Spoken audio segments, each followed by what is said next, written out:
Si je vous disais que vous êtes pratiquement tous des descendants de Charlemagne, et que, encore aujourd'hui, 16 millions de personnes dans le monde possèdent l'ADN de Gengis Khan.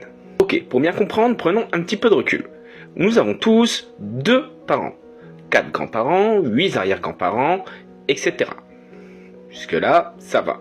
En revanche, si on remonte sur une période de 1000 ans, soit environ 40 générations, on compte que chaque être humain a environ 1 trillion d'ancêtres possibles. Donc ça veut dire quoi? Ça veut dire que mathématiquement, nos ancêtres se répètent et que l'on a tous des ancêtres en commun qui se croisent. C'est ce qu'a démontré un statisticien qui s'appelle Joseph Chang, que sur une période de 1000 ans, pratiquement tous les Européens ont un ancêtre commun. Et il y a 1200 ans, qui règne sur l'Europe? Charlemagne.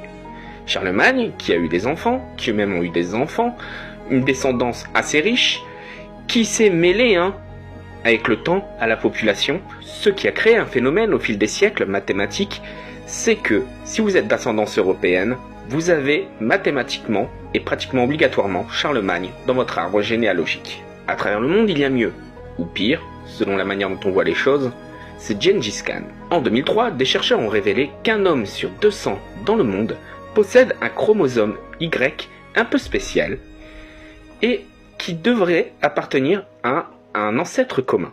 Avec un empire qui s'est étendu de la Chine à l'Europe et des centaines de concubines, tout pointe vers un seul personnage, Gengis Khan.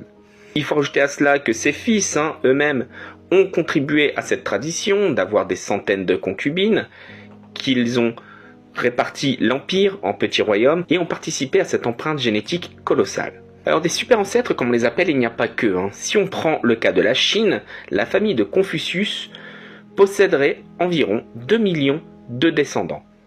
Si on prend encore un autre cas qu'est l'Irlande, on considère qu'un roi du 5e siècle qui s'appelle Niall Galash, qu'on peut traduire par Niall aux 9 otages, est à l'origine d'un Irlandais sur 10. Il a participé à l'unification des clans et serait à l'origine d'un Irlandais sur 10. La liste pourrait être encore longue.